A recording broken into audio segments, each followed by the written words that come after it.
Keeping venomous reptiles is an unforgiving hobby, requiring proper training and lots of experience. One simple mistake can be the difference between life and death.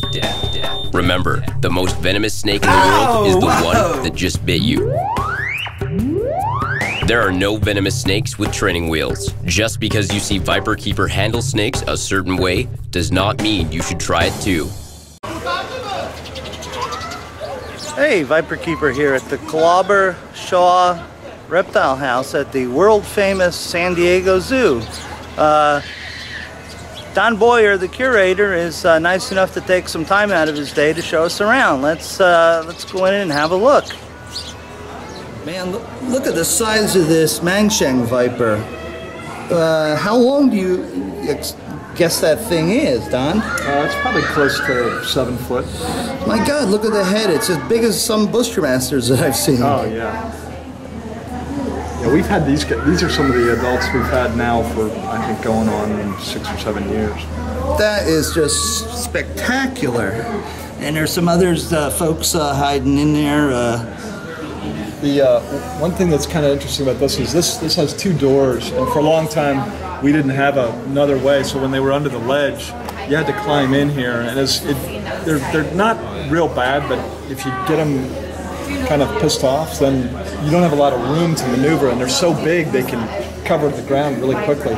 So what we did is we have you can kind of see it under that ledge. There's a rectangular door now that we can open. I see. We can actually extract them from the ledge, and that is much safer for staff. So that's kind of hindsight is 20/20 on that one. We actually hibernate them right in this enclosure. Really? And take them down into the 50s. I'm not sure we're getting them cold enough.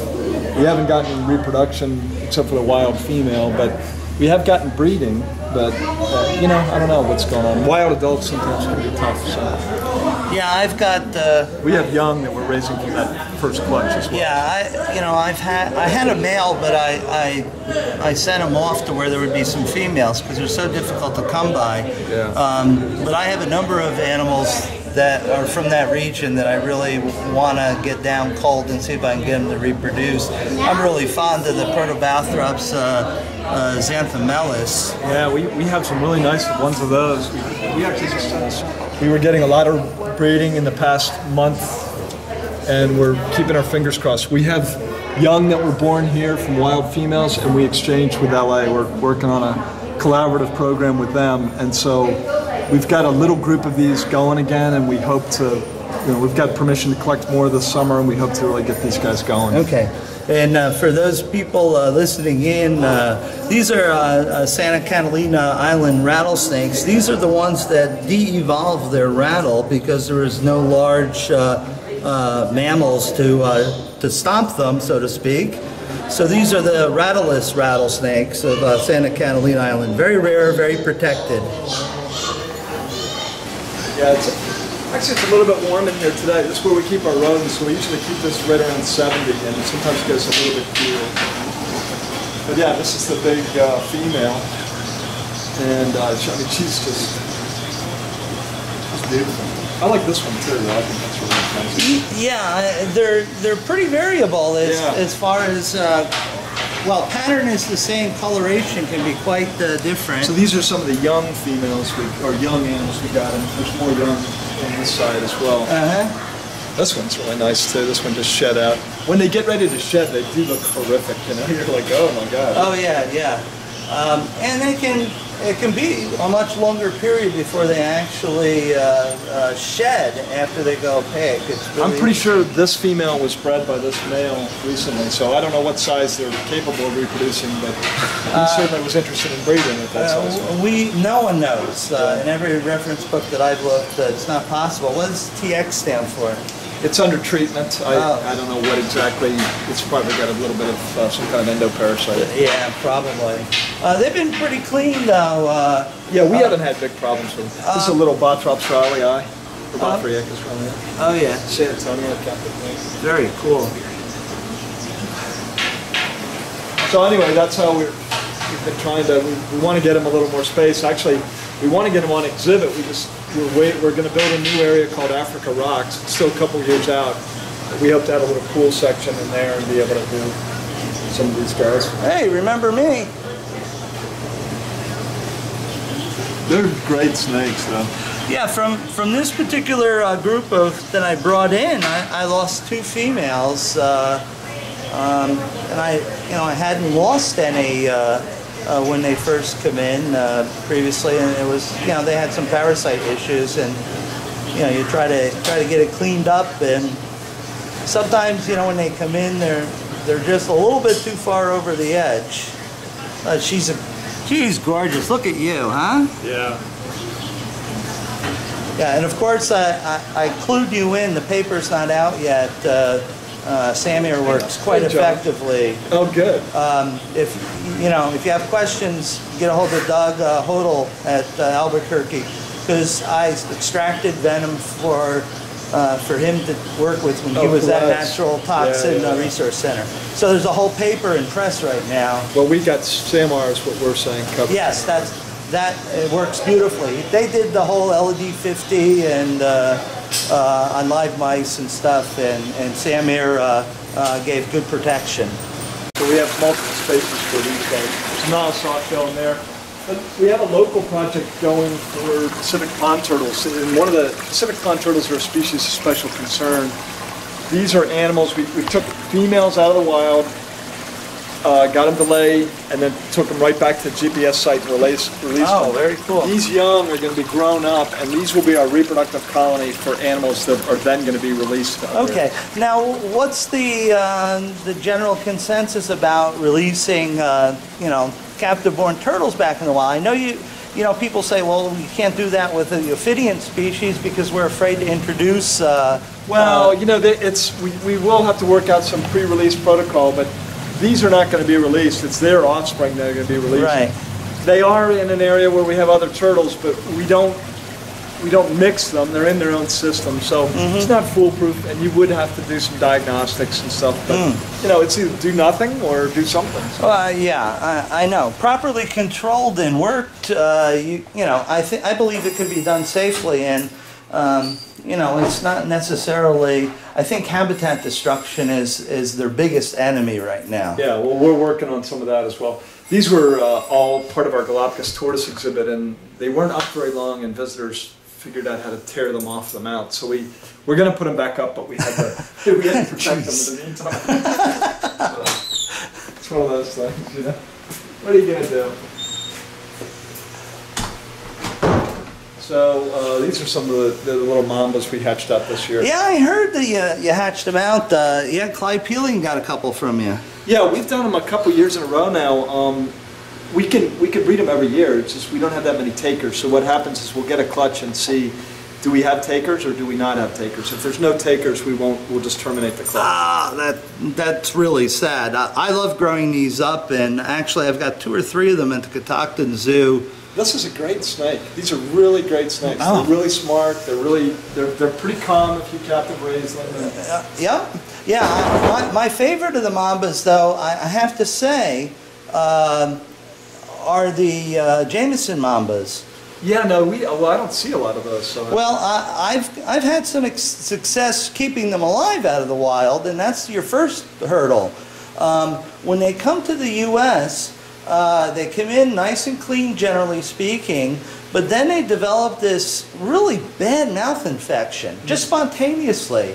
And for my first couple of years and couple of tries, I cultured it, treated it aggressively, but the animal just stressed out so much, it went down the tubes every single time. So over the past 2 years, any that I get in, I leave them alone. If they're feeding and they're drinking, they just naturally clear up on their own. And then I do fecals for parasites and stuff, but after that they're fine. I haven't gotten any to breed, but right now I don't have a lot of room, but I've got a set that I've got cleaned up for Brad down at Zoo Atlanta, and I can get them quite frequently, but they're certainly much more dangerous than any of the other mambas because they're at that 6-foot mark. From tail to head, that head gets around much faster than if you're working with a 10-foot black. These guys are squirrely, but they'll hook at least. The Jamies don't hook. Yeah, the captive-born ones are. They're still. We got our original adults from Jennifer Ransom in Denver when she's still. I think she got had to give up all her snakes, but she was breeding them. We got some of the young from her when they were about this size, and you know, the adults we still can manage the adults. We do have a special shift. I'll show you. There's one right over here.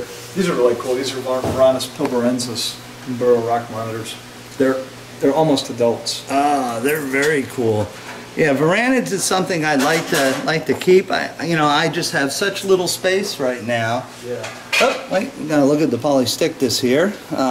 Got lots of rattlesnake fans in my YouTube family. But you know, sadly, I don't keep many of them. This is what we developed. This is just a Boland's python in this exhibit, or holding. But this is the shifts we developed. We still hook everything and work everything, but for a little while there, we had a group of Papuan taipans that were wild caught, and they were hell on wheels. And their only goal was to see if they could kill you. And so we didn't want to have keepers inadvertently killed by them. So we thought about a shift thing, and we saw a shift. I can't remember who made it, but anyway, we came up with our own design. When this is open, it sticks out, and you can tell that the shift then they might have access to it. And then this is open, so you open both of those. This shift, we know how much the shift box weighs, and we can release it and carry the shift box away. You can see it's got the plex top, it's got drainage ports, all that kind of stuff. Yeah, beautiful. In order to tube, we can actually we have a set of apertures we can put in here that make it bigger or smaller. And once the snake's in the shift, we can lock him in and we can slowly pull him toward us if he's reluctant to come in. Brilliant. Then we also have an anesthesia port built in as well, so we can gas him down with isoflurane if we need to. So. Well, that's a very nice shift box, and you know, I get in Papuan taipans fairly often, and they've not really given me a whole lot of trouble. Ours were just insane. They were big adults. There's certainly a lot more trouble than the mainland taipans, but you know, it's funny. I have problems with snakes that other people say, hey, they're pussycats, and vice versa. These are pretty cool. These are the Scutellatus selvini, the Yucatan. Oh yeah, very cool. More bones. There's Timors. We've been pretty successful with Timors. This is the big Humatlan female that's produced all of the young that we've produced from these selvini. The selvini initially came out of Moscow. Getting back briefly to the Western greens, if you look in last November in the calendar in your office, I've got that nice turquoise one. Yeah, I saw that. He's down with a greenish yellow one down in Catoctin Zoo. I'm hoping to get some eggs out of that, because you don't see those turquoise ones very often, and that's a very lovely animal. And a pussycat too, because he was hand raised. These are some of those Philogryas. They eventually get about 6 feet long or so. More Timors, and there's some tree monitors and stuff on the end. Yeah, I have some twig snakes, Theolatornis carpensis, that I'm working with now. Yeah. They're very interesting, but a pretty scary little snake. But at least they give you a pretty good warning that you're really winding them up.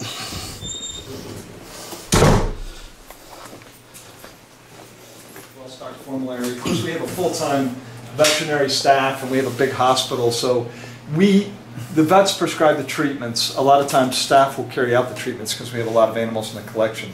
But veterinarians are the ones that prescribe everything, and we have a fully equipped animal hospital as well. So this is just for our own kind of like, yeah, for local treatment in case you need to do some parasite treatment or whatever.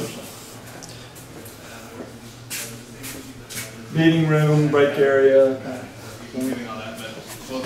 Rack system. You know, I wish I had more space, but we have a rack system where we will raise things, and actually on some of these we're trying to see if we can reproduce some of the spiders and stuff in these smaller setups. Not because it's great, but it would really let you ramp up capacity if you could. So, and these are young Burmese stars in the bottom. Yeah, yeah. These are all Fijian iguanas in this area. So these are all pairs of Fijis. Oh yeah, the Fijis are quite prevalently mentioned in the book regarding Hank. These are all legal. These were donated to the zoo by the Prince Tonga of Fiji. So. Can we open a port and I can get a picture? California only has one species, and These are the very beautiful and very rare Fiji iguanas. Again, These are actually Brachiophis bula bula. Nice. Our setup for these guys. So we don't have everything in the cool room setup, but this corridor does get cool. But we're going to move. We're changing a whole area into a cooler zone, and this will be more of a desert zone, and the Shinosaurus will leave here and be cooled off quite a bit more. We have bred a lot of Shinosaurus historically, but we haven't bred very many in recent years. So we hope to get that going again. Yeah, these are excellent. The tanks are all water. Wow, that's a beautiful, beautiful animal. Look at that. They are. Oh, just very nice. It's Ruber right here in San Diego County. Oh yes, yes. They don't really color up till they get a little bit bigger, but yeah, very nice. Yeah, you'll see some of these at the Hamburg show. Yeah, Ruber's a great snake. One of my favorite of North American rattlesnakes. This speck is really nice right here. Whoa, look at that. These are our local speckled rattlesnakes. You can find these. We have 4 species of rattlesnake in San Diego County, but sidewinders are on the far side of the mountains. But these Helleri and reds are all on this side.